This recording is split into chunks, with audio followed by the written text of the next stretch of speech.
اعوذ باللہ من الشیطان الرجیم بسم اللہ الرحمن الرحیم. ارے بچوں السلام علیکم ورحمۃ اللہ وبرکاتہ ومغفرتہ ودخل الجنہ. وعلیکم السلام ورحمۃ اللہ وبرکاتہ ومغفرتہ ودخل الجنہ. رب اشرح لی صدری ویسر لی امری واحلل عقدۃ من لسانی یفقهوا قولی.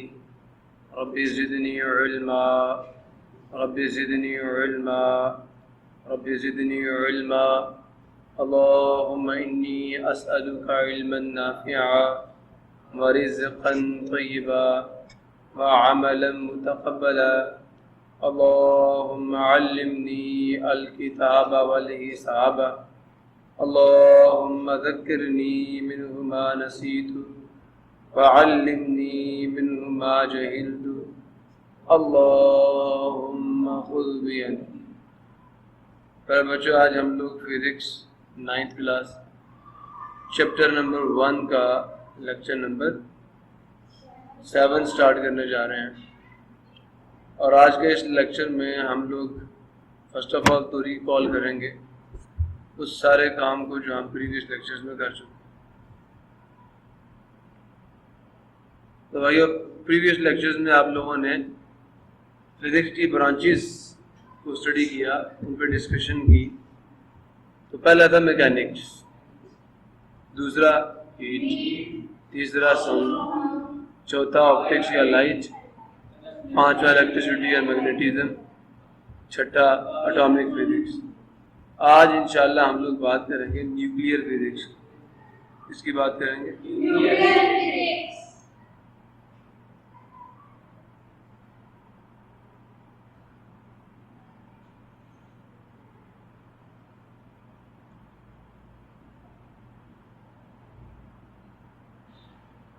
نیوکلیئر فزکس کیا چیز ہے.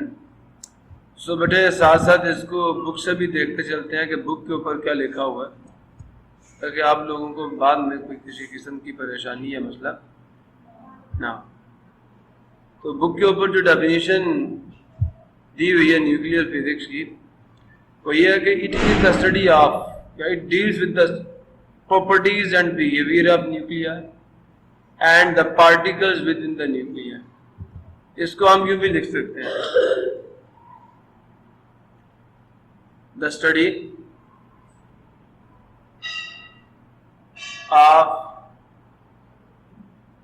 آف نمبر 1 properties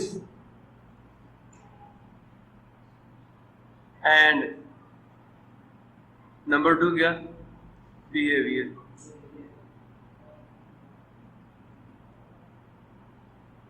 ٹھیک ہے، the study of properties and behavior of nuclei.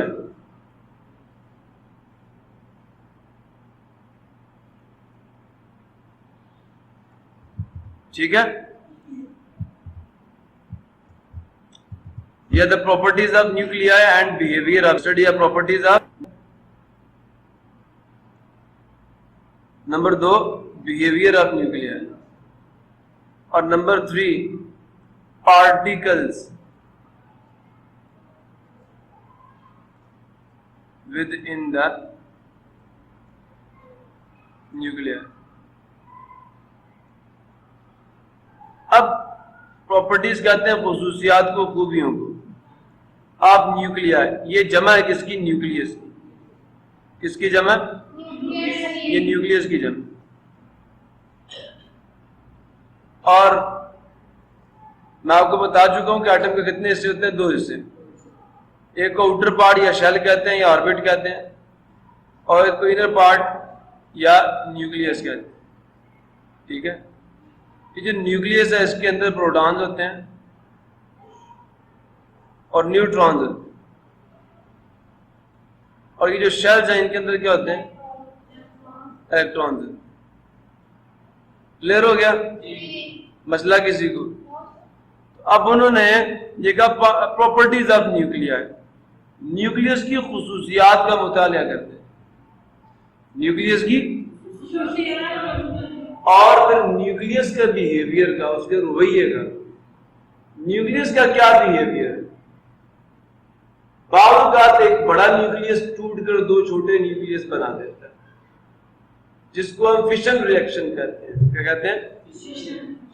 Fission re action کہتا ہے، جو کہ اٹامک بم میں یوز ہوتا ہے. کچھ بات سمجھ آئی؟ اور بعض اوقات دو چھوٹے نیوکلیس آپس میں مل کر ایک بڑا نیوکلیس بنا دیتے ہیں، جس کو ہم فیوژن کہتے ہیں. کلیئر ہوا نہیں ہوا؟ اچانک سے نیوکلیس کا ٹوٹ جانا، یا اس کے اندر ریڈیو ایکٹیویٹی بھی آ سکتی ہے.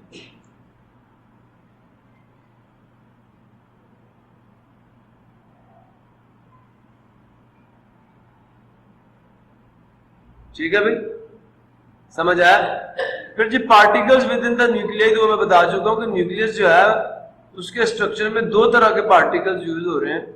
ایک کو ہم پروٹونز کہہ رہے ہیں، دوسرے کو ہم نیوٹرونز کہہ رہے ہیں. اب ان چیزوں کو ڈیٹیل میں اگر آپ نے پڑھنا ہے تو بچے آپ کی 10th کلاس کی فزکس کا لاسٹ چیپٹر، ٹھیک ہے، وہ سارا کا سارا اٹامک اینڈ نیوکلیئر فزکس ہے. اب وہاں جا کے اس کی ڈیٹیلز انشاءاللہ پڑھیں گے. جو نیکسٹ ہمارا کام ہے پلازما فزکس. پلازما فزکس کو پڑھنے سے پہلے ہمیں یہ سمجھنا پڑے گا کہ پلازما کیا ہے. بچے ایک بات یاد رکھنا، بات غور سے سننا. فزیکل اسٹیٹ آف میٹر کی پہلی بات تو ڈیفینیشن بتائیے. Physical state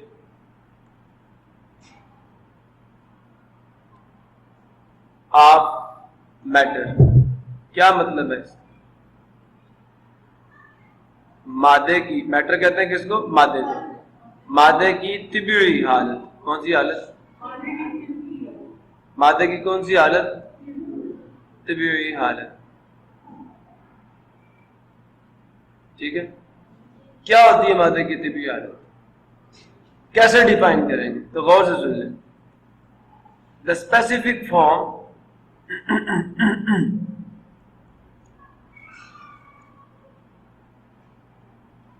in which a matter exists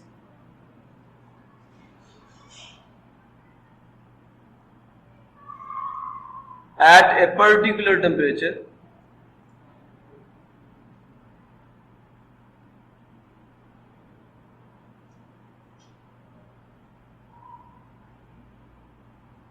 and pressure.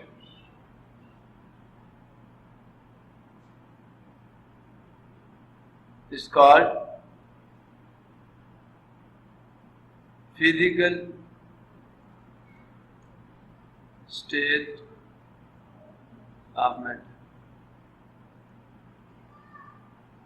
میں اس کی مثال آپ کو ایسے دوں گا بھائی، بات غور سے سننا. سی لیول پہ، سمندر، سطح سمندر پہ، سن رہے ہو؟ جو واٹر کا بوائلنگ پوائنٹ ہے، بی پی ہے، کس کا؟ واٹر کا. وہ کتنے ڈگری سیلسیس ہے؟ 100 ڈگری سیلسیس. آپ یہاں سے اٹھتے ہیں اور ماؤنٹ ایوریسٹ پہ چلے جاتے ہیں. کہاں پہ؟ وہاں پہ جو واٹر کا بوائلنگ پوائنٹ ہے وہ کتنا ہے؟ 72 ڈگری سیلسیس. اب آپ خود ذرا جائزہ لیں، بے باک غور سے سننا. زمین پر اور زمین کے اوپر پہاڑ پر، میری بات سن رہے نہیں سن رہے؟ یہاں پہ پانی کا بوائلنگ پوائنٹ کم ہے اور زمین کی سطح پہ کیا ہے؟ زیادہ ہے. اس کی کیا وجہ ہے؟ بیٹا زمین کے گرد ہوا کا یہ غلاف موجود ہے، سمجھ آ نہیں ہے؟ اور اس ہوا کو کون کھینچ رہا؟ اپنی طرف زمین کھینچ رہی ہے. جو آپ زمین سے اوپر کی طرف جاتے ہیں تو ہوا کی وہ مقدار جو آپ کے اوپر موجود ہوتی ہے اور آپ کو نیچے دبا رہی ہوتی ہے، اس کی مقدار کیوں ہوتی ہے؟ کم ہوتی ہے. جو آپ زمین کی سرفیس سے اوپر جاتے ہیں تو اس ہوا کی مقدار جو آپ کو اوپر سے نیچے دبا رہی ہوتی ہے اپنے ویٹ کی وجہ سے، اس کی مقدار کم ہوتی جاتی ہے. اس وجہ سے آپ پر پریشر بھی کیا ہوتا جاتا ہے؟ کم ہوتا جاتا ہے. جو پریشر کم ہوتا ہے تو کیا ہوتا ہے؟ بوائلنگ پوائنٹ بھی کم ہوتا ہے، چیز جلدی بوائل کرنا شروع کر. سمجھ آیا؟ بوائل ہو کے چیز کہاں سے کہاں جاتی ہے؟ لکوڈ سے گیس میں. سمجھ آیا؟ اب گیس میں کیا ہوتا ہے؟ نہ میٹر کی ڈیفینیٹ شیپ ہوتی ہے نہ والیوم. لکوڈ میں کیا ہوتا ہے؟ شیپ ڈیفینیٹ نہیں ہوتی لیکن والیوم کیا ہوتا ہے؟ اور سالڈ میں کیا ہوتا ہے؟ شیپ بھی ڈیفینٹ ہوتی ہے، والیوم بھی کیا ہوتا ہے؟ ڈیفینٹ ہوتا ہے. اب شیپ ڈیفینٹ ہونے کا کیا مطلب ہے اور والیوم ڈیفینٹ ہونے کا کیا مطلب؟ کبھی ایسے ہوا کہ آپ صبح کو سوئے ہوں اور آپ کا ناک یہاں سے اتر کے آپ کے گھٹنے کے ساتھ جا کے لگ گیا، مطلب صبح کو شیپ چینج ہوئی. شام کو سوئے تھے تو ہاتھی تھے، صبح کو اٹھے تو گھوڑا بنا، شیپ فکسڈ. آپ سمجھ آئے؟ میری بات سمجھ آ رہی ہے؟ دیوار جو ہے، جس دیوار کے اوپر جس جگہ پہ بورڈ لگا ہوا ہے، اگر آپ 10 سال بعد بھی آئیں گے یہ بورڈ یہاں پہ ہوگا نہیں ہوگا؟ فکسڈ شیپ ہے، دیوار کی شیپ چینج نہیں ہوگی. دوسری بات، آپ رات کو اسکول سے گئے ہیں، صبح واپس آئے ہیں تو اس دیوار میں پورا کمرہ گھیرا ہوا ہے، یہ پھیل گئی ہے، موٹی ہو گئی ہے. ایسا پاسبل ہے؟ شکر کے تیلا بن گئی، ایسا پاسبل ہے؟ بات سمجھ آئی نہیں آئی؟ تو اس کا مطلب یہ ہے کہ جو پارٹیکلز اس دیوار کو بنا رہے ہیں وہ اپنی جگہ پہ کیا ہیں؟ فکسڈ ہیں. سمجھ آیا؟ وہ اپنی پوزیشن کو چینج، اور ان کے درمیان میں فاصلہ بھی چینج نہیں ہوگا. ان کے درمیان میں فاصلہ بھی چینج. جب پارٹیکلز ایک دوسرے سے دور دور ہوں گے تو دیوار بھی پھیلے گی نا، اور اگر قریب قریب ہو جائیں گے تو سکڑ جائے گی. کچھ بات سمجھ آ رہی نہیں آ رہی؟ تو بیٹا سالڈ اسٹیٹ جو ہے، یاد رکھیے گا، سالڈ اسٹیٹ جو ہے اس کو اپنے آپ کو برقرار رکھنے کے لیے ایک اسپیسیفک ٹمپریچر چاہیے ہوتا ہے اور اسپیسیفک ہوا کا دباؤ چاہیے ہوتا ہے. بات سمجھ آئی نہیں آئی؟ اسی طرح لکوڈ کو بھی چاہیے ہوتا ہے اور اسی طرح گیس کو بھی چاہیے ہوتا ہے. کچھ بات سمجھو؟ اب ذرا یہاں پہ تھوڑا سا غور کرنا. آپ کے پاس آئس موجود ہو، آئس کا بلاک، ایسا ہی ہوتا ہے. آپ اسے ہیٹ کریں، ٹھیک ہے، تو یہ 0 ڈگری سیلسیس پہ جا کے کیا بن جائے گا؟ واٹر. پانی بنے گا نہیں بنے گا؟ یہ لیکوڈ بن جائے. اور یہ کیا ہے؟ آئس کیا ہے؟ سالڈ ہے. اس کی شیپ بھی فکسڈ ہے اور اس کا والیوم بھی کیا ہے؟ فکسڈ ہے. ٹھیک ہے. آئس کیا ہے؟ سالڈ ہے. واٹر کیا ہے؟ اور سٹیم.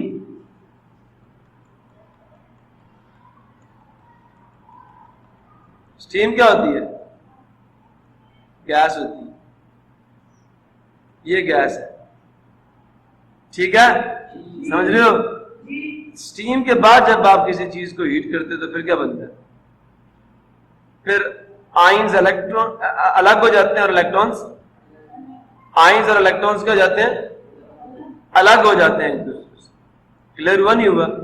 تو یہ بھی گیس ہے. یہ گیس کن سے مل کے بنی ہے؟ ایٹمز اینڈ مالیکیولز کے بنی ہے.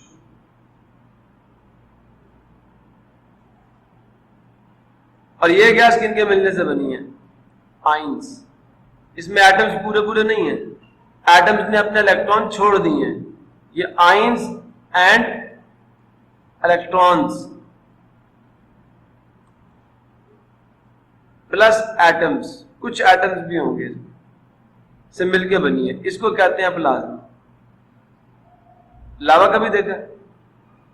سورج کبھی غور سے دیکھنا ایسے لگتا ہے جیسے آگ لاوے کی طرح کوئی چیز ہے، ایسے ہی ہے نا؟ تو بیٹا دیٹ از پلازما. وہ کیا ہے؟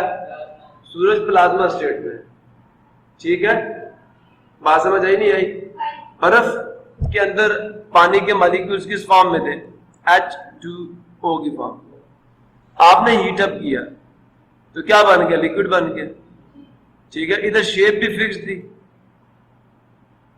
اینڈ والیوم بھی کیا تھا؟ فکس. جب لیکوڈ میں آیا تو شیپ فکس نہیں ہے، والیوم فکس ہے. کیا؟ والیوم فکس ہے، شیپ نہیں ہے. اور یہاں پہ نہ شیپ فکسڈ ہے نہ والیوم فکسڈ. کلیئر ہوا؟ اسٹیم میں واٹر کے مالیکولز ایک دوسرے سے الگ الگ، H2O اس شکل میں مالیکولز پائے جاتے ہیں اسٹیم میں، ایک دوسرے سے الگ الگ. پانی کا سٹرکچر یہ ہے. کلیئر ہوا؟ جیسے آپ اسے مزید ہیٹ کرتے ہو تو یہ بانڈز ٹوٹتے ہیں. آکسیجن گئی اور ہائیڈروجن الگ ہو گئی. ہائیڈروجن کا سٹرکچر یہ ہے کہ اس کے نیوکلس میں صرف ایک پروٹون ہوتا ہے اور شیل میں کتنے الیکٹرونز ہوتے ہیں؟ ایک. جب آپ اسے ہیٹ کرتے ہیں تو یہ الیکٹرون پہلے شیل سے جمپ کر کے کس میں چلا جاتا ہے؟ دوسرے میں. پھر آپ ہیٹ کرتے ہیں دوسرے جم کر کے میں جاتا ہے تیسرے میں. اب جو اس کے اوپر نیگیٹو چارج ہے, نیوکلس پہ پازیٹیو چارج ہے, ان کے درمیان میں کشش ایک خاص حد کے بعد کیا ہو جاتی ہے, ختم ہو جاتی ہے, اور یہ الیکٹرون یہاں سے نکل کے باہر چلا جاتا ہے. پیچھے کا رہ جاتا ہے پازیٹیو ہائیڈروجن کا نیوکلس اور ایک الیکٹرون اس سے باہر نکل جاتا ہے. سمجھ آ نہیں ہے؟ اس کو ہم آئن کہتے ہیں, H پازیٹیو آئن, اور یہ الیکٹران ہے. ان دونوں پر مشتمل جو مادے کی اسٹیٹ ہوگی اس کو کیا کہا جاتا ہے؟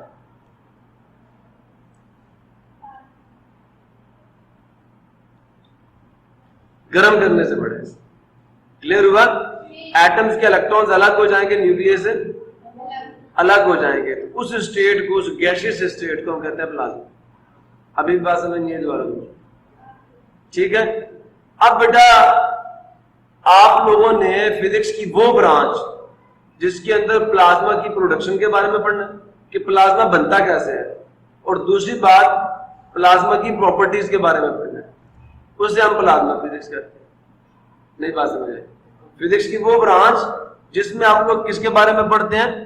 پلازما کی پروڈکشن, یہ the study of production and properties of ionic state. اس کو ionic state بھی کہتے ہیں, of matter, the fourth state of matter, that is plasma. میں اس کو یوں لکھتا ہوں,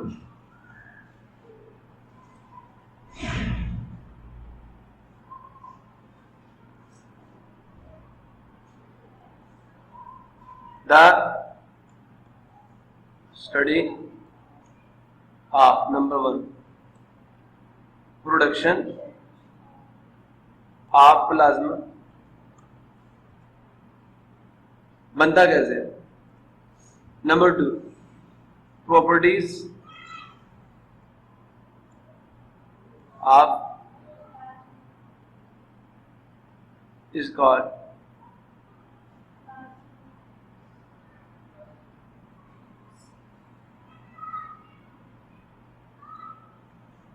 پروڈکشن کا مطلب کیا ہوتا ہے؟ بناوٹ. بنتا کیسے ہے؟ پلازما. پراپرٹیز کا مطلب خوبیاں, آپ پلازما, اس کا پلازما فزکس. اس کو فورتھ اسٹیٹ آف میٹر بھی کہتے ہیں. کلیئر ہوا؟ آئنک اسٹیٹ آف میٹر بھی کہتے ہیں. اس کے بعد ہے جیو فزکس. جیو کا مطلب ہوتا ہے ارتھ, فزکس کا مطلب فزکس جو آپ نے ڈیفینیشن کی. ادھر والا جیو فزکس کیا ہے؟ یہ فزکس کی وہ برانچ ہے جو انٹرنل اسٹرکچر آف ارتھ کو ڈسکس کرتی ہے. ٹھیک ہے, جیو فزکس.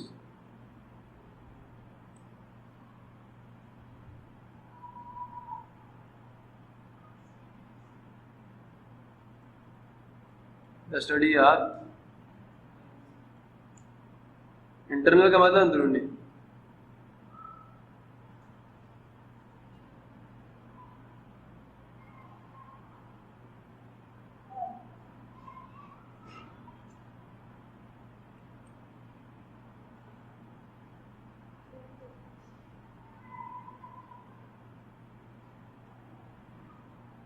ٹھیک ہے جی. اسٹڈی کا مطلب مطالعہ, انٹرنل کا مطلب اندرونی, اسٹرکچر کا مطلب صاف بناوٹ. آفر زمین کی جیو فزکس. زمین کی سب سے باہر والی لیئر کو کیا کہتے ہیں؟ کرسٹ کہتے ہیں. اور اس کے بعد ایک خاص, سن رہے ہو, یہ سرفیس ہے نا, سرفیس, اس کو کرسٹ کہتے ہیں. ٹھیک ہے, اس کے 3 حصے ہیں. ٹھیک ہے, کرسٹ اور جو سب سے اندرونی حصہ جو کہ لاوے کی شکل میں سے کور کہتے ہیں, اور ان دونوں کے درمیان میں جو حصہ اس کو مینٹل کہتے ہیں. ٹھیک ہے, جیسے ایک سیب ہوتا ہے تو اس کا چھلکا ہوتا نہیں ہوتا, چھلکے کو یہ سمجھ لیں کرسٹ ہے. سمجھ آ گیا؟ پھر اندر کہیں جا کے سیڈز بھی ہوتے نہیں ہوتے سیب کے, اور جو سیڈز والا ریجن ہے اس کو کور کہتے ہیں, اور جو درمیان میں گودا ہے اس کو کیا کہتے ہیں؟ مینٹل کہتے ہیں. کلیئر ہوا نہیں ہوا؟ تو یہ بچہ زمین کا جو ہے تھوڑا موٹا تھا, میں نے آپ کو اسٹرکچر بتا دیا. پھر اس کی ڈیٹیلز کیا ہیں تو انشاءاللہ جب آپ جیو فزکس پڑھیں گے تو تب آپ کو ڈیٹیلز بھی بتا چل جائیں گی. تو میرے خیال میں آپ کی برانچیز آف فزکس جو ہیں ساری کی ساری ہو گئی ہیں, مکمل ہو گئی ہیں. ٹھیک ہے, انشاءاللہ ان ڈیپتھ بات کریں گے, مزید اس کے بارے میں بات کریں گے ان کے اپنے رسپیکٹیو چیپٹرز کے اندر. تو نیکسٹ لیکچر تک کے لیے اللہ حافظ. پاکستان زندہ باد. اصحاب صفہ زندہ باد.